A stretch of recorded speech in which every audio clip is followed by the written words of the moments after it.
কার হাতে ঢাকায় ৭০,০০০ কোটি টাকার অর্পিত সম্পত্তি? সরকারি সম্পত্তি, তাদের বাপ দাদার সম্পত্তি। এত বড় বিল্ডিং হলো কেন? এটা এনিমি প্রপার্টি না? তাপস সাহেব এসেছেন, মেয়র ছিলেন, পুরো ব্যাপারটাই হচ্ছিল ওনার পেট্রোনাইজেশন হয়েছে। থেমে নেই অর্পিত সম্পত্তির বেআইনি হাত বদল। কিভাবে একটি গ্রুপ অফ কোম্পানিজ এত অল্প দামে কিনে নিল? যেই উদ্দেশ্য নিয়ে এই আইনটি করা হয়েছে সেইটা বাস্তবায়ন আমরা এখনো পাইনি। বাড়ছে হতাশা, বাড়ছে অনিশ্চয়তা, বাড়ছে বিপদ। আইন ভায়োলেট করে তো আসলে বহুতল ভবন অর্পিত সম্পত্তির উপর করার কোনো সুযোগ নেই।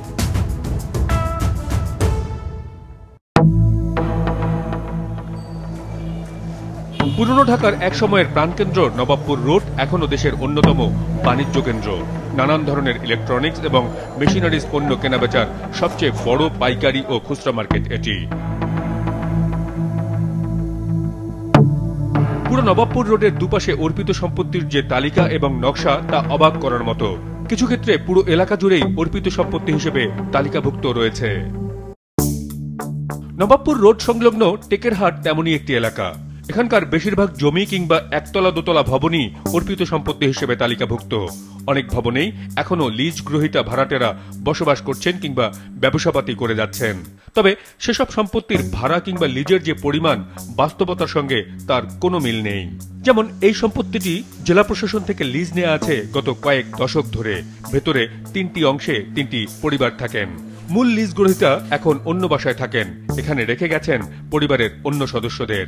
একটা লিজের মতো, কিন্তু কাগজপত্র এখন ঠিকঠাক হইতেছে। আমি কিছুটা জানি আর কি। আমার বড় বাসুর আছে, পাশে ওরা আছে, মানে সবাই মিললে আর কি। এই তিনটা মিলে একজনের নামে আর কি। তো কাগজপত্র তিনটা মিলে একজনের নামে? হ্যাঁ, পরে এটা ঠিক করতেছে, নিজেদের নামে আসতেছে। বাইরে আরো একটি দোকান রয়েছে যা ভাড়া দেওয়া হয়েছে তৃতীয় ব্যক্তির কাছে। প্রত্যেক বছর সেই ভাড়ার পরিমাণ বাড়ে অনেকটা নিয়ম করেই। এখানে প্রায় 6 বছর যাবত ভাড়া থাকছে। 6 বছর ধরে ভাড়া বিজনেস করেন আর কি। এই মাসে জানুয়ারি থেকে আর কি ভাড়া বাড়ানো, আগে দিতাম 12,000। এখন কত করে দিচ্ছেন? 14,000। তার মানে এই দোকান থেকে বাৎসরিক প্রায় 2.25 লাখ টাকা ভাড়া বাবদ আয় করলেও লিজ গ্রহীতা পুরো সম্পত্তির জন্য জেলা প্রশাসন অর্থাৎ সরকারকে মাত্র লাখখানেক টাকা ভাড়া দেন, তাও 3 পরিবার মিলে। এই পরিবারের সদস্যরা এখন চেষ্টা করছেন জমিটি তাদের নামে পাকাপোক্তভাবে লিখে নেয়ার। সরকারি এখন আপাতত মানে নিজেরই করে নিচ্ছে, এটা এখন সরকারি না। মানে সরকার নিজে করে নিচ্ছে নাকি হচ্ছে যে আপনারা নিজে করে নিচ্ছেন? আচ্ছা, তোমার আব্বুর সাথে কথা বলতে দাও। হ্যাঁ, বিক্রি কর, আমি আব্বুরে ফোন করি। আপনি মানে অনুপযোগী, কিন্তু বসবাস অনুপযোগী আমরা আছি। এটা টাকা পয়সা একটু দিয়ে আমরা এটা সরকারের বিক্রয় প্রস্তাব তো ছিলই আমাদের। হ্যাঁ, যেহেতু আমরা সরকারের শর্ত মানতে পারিনি, আবার বিক্রয় প্রস্তাব চাইবো আর কি। অর্পিত সম্পত্তিগুলোর অনেকগুলোরই এখন জীর্ণ দশা চলছে। কয়েকশো বছর আগের এই বাড়িটিতে অন্তত 6 জন লিজ গ্রহীতা থাকেন। শুধু এই দোকানটির যে ভাড়া তা দিয়ে পুরো বাড়ির লিজের অর্থ জেলা প্রশাসনকে পরিশোধ করা সম্ভব। তবে এই অনুসন্ধানে নেমে আমরা এমন সব পরিবারকেও দেখেছি যেখানে অর্পিত সম্পত্তির লিজ নেয়া এক একটি ছোট্ট ঘরে 6, 7, 8 জন পর্যন্ত বসবাস করছেন। অর্থাৎ 3 পুরুষও দেখেছি কোনো কোনো ঘরে। অনেক ক্ষেত্রেই এসব পাকা বাড়ি শত বছরের পুরনো এবং ঝুঁকিপূর্ণ অবস্থাতেই রয়েছে। তারপরও পরিবারগুলো এসব সম্পত্তি ছেড়ে যেতে নারাজ। গত 5 বছর ধরে লিজের অর্থ শোধ করছে না কোনো কোনো পরিবার। আশায় আছে যে কোনো সময় এসব সম্পত্তি তাদের হাতে পাকাপোক্তভাবে তুলে দেবে সরকার। ভাড়া নিতেছে না।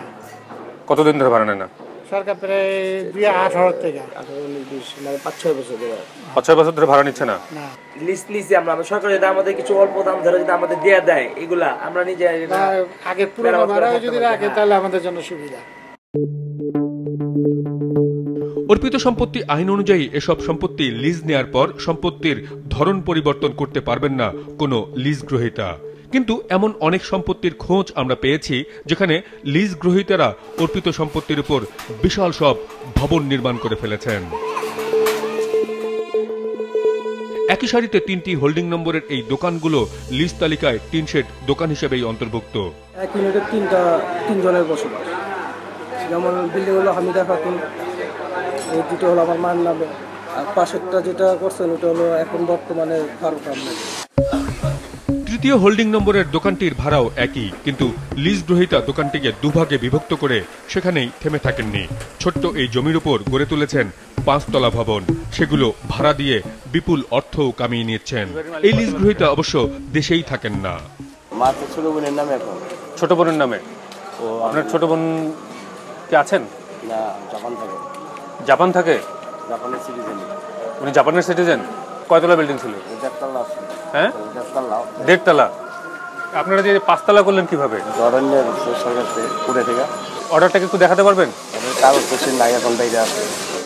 পরে কাগজপত্র দেখাতে চাইলেও 5 বছর আগের একটি লিজের রসিদ ছাড়া আর কোনো অনুমতিপত্র দেখাতে পারেননি এই ভবনের মালিক অর্থাৎ বসবাস করা লোকজন।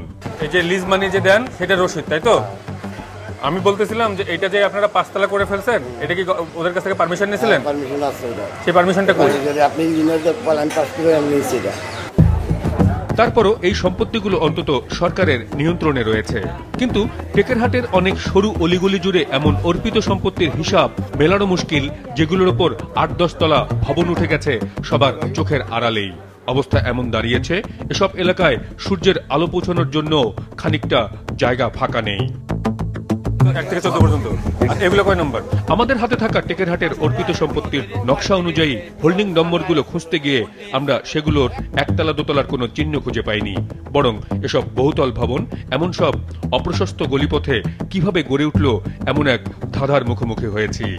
এটা 23 টেকেরহাট তো? এই এত বড় বিল্ডিং হলো কেমনে? এটা এনিমি প্রপার্টি না?